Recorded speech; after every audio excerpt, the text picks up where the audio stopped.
ভিডিওর শুরুতেই প্রথমে বলে রাখি, ব্যাকগ্রাউন্ডে যদি গাড়ির আওয়াজ পাও প্লিজ সেটাকে ইগনোর করে যেও। আসলে এখন রাতে আমি ভয়েস ওভার দিচ্ছি, তো এইটুকু ম্যানেজ করে নিও। Hello everyone, welcome back to my channel. আমি নেহা। আমার নতুন একটা ভিডিওতে তোমাদের সকলকে স্বাগত জানাই। এবার একটু বলো তো, এই ভ্যান ভর্তি সবজি নিয়ে দাদারা বা কাকুরা তোমাদের বাড়ির সামনেও কি আসে? শুধু কিন্তু সবজি না, তার সাথে কিন্তু মাছও আসে। আর এখন জানো তো, এই গরমের জন্য আমার মায়ের অনেকটাই সুবিধা হয়েছে এখান থেকে বাজার করার। সত্যি বলতে এই গরমে বাইরে গিয়ে বাজার করা পসিবল না। আর আগের দিন তোমাদেরকে দেখাচ্ছিলাম না, মা আম কেটে এই যে আমশি বানিয়ে রোদে শুকাতে দিয়েছে, এই যে তার মধ্যে কিছুটা আমশি বানিয়েছে আর কিছুটা আম বাটা করেছে, সেটা তো তোমাদেরকে দেখিয়েছি।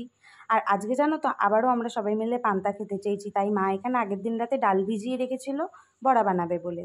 আর এরই মধ্যে পাম্মিও ডিউটি থেকে চলে এসছে, তাই ভাবলাম আগে একটু গরম গরম চা দিয়ে দিই, কারণ পাম্মি চা খেতে খুব ভালোবাসে। আর আজকে একটু টিফিনটা অন্যরকম করলাম। চলো এটা তোমাদের সাথে শেয়ার করি যে কি বানিয়েছি। এই গরমের মধ্যে কিন্তু এই টিফিনটা বানিয়ে সপ্তাহে 2 থেকে 3 দিন খেলেই কিন্তু পেট শরীর দুটোই ঠান্ডা থাকবে। প্রথমে এখানে চিড়েটাকে ভালো করে ধুয়ে নিয়েছিলাম, আর তারপরে 2 প্যাকেট টক দই দিয়েছি। টক দইয়ের প্যাকেটগুলো কিন্তু ছোট ছোট ছিল বলেই 2 প্যাকেট দিয়েছি। আর তারপরে দিয়েছি এখানে কিছুটা পরিমাণে বিট লবণ, আর আমরা যেহেতু চিনি খাই না তাই এখানে বাতাসা মিশিয়েছি। আজকে করেছিলাম দই চিড়ে। এবার একটা সত্যি কথা বলছি, জানি তোমরা বিশ্বাস করবে না, আমারও জানো তো এটা খেতে খুব একটা ভালো লাগে না। তবে এই গরমে পেট ঠান্ডা করার জন্য আমি সব কিছু করতে রাজি আছি। আর এটা কিন্তু আমার তৈরিও হয়ে গেছে। আর খেতে কিন্তু মন্দ ছিল না, বেশ ভালোই লাগছিল। তবে দইটা যেহেতু ফ্রিজে ছিল তার জন্য কিন্তু আরও বেশি ভালো লাগছিল। পুরো খাবারটাই ঠান্ডা ঠান্ডা ছিল। আর এখানে দেখো, বারান্দার লাইট অফ করে দিয়ে বসে আমি ভিডিও করছিলাম, তবুও গরম কম লাগছিল না। এত গরম হচ্ছিল যে কি বলবো, পুরো মুখ চোখ ঘামতে শুরু করেছে।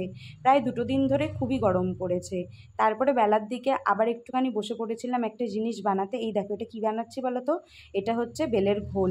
এই ঘোলটাও কিন্তু দারুণ খেতে হয়েছিল, তবে এর মধ্যে অল্প করে টক দই দিয়েছিলাম। আসলে টক দই তো সকালেই খাওয়া হয়ে গেছিলো। আর তারপরে স্নান করে এসে এখানে ডিমের অমলেট বানিয়ে নিয়েছিলাম। ওই যে বললাম, আজকেও আমরা সবাই মিলে পান্তা ভাত খাবো, সত্যি যা গরম পড়েছে থাকা যাচ্ছে না। তাই এখানে ডিমের অমলেট আর তার সাথে ডালের বড়া বানাবো। আর আমাকে দেখে কি কেউ বলবে যে আমি স্নান করে এসেছি? রোজ 1.5 ঘন্টা ধরে বাথরুমে বসে থাকি, যা গরম পড়েছে কি আর করব। আর এই দেখো, 2 দিন ধরেই ভাবছিলাম নাকে কি হয়েছে, আজকে দেখি নাকটা কেটেই গেছে।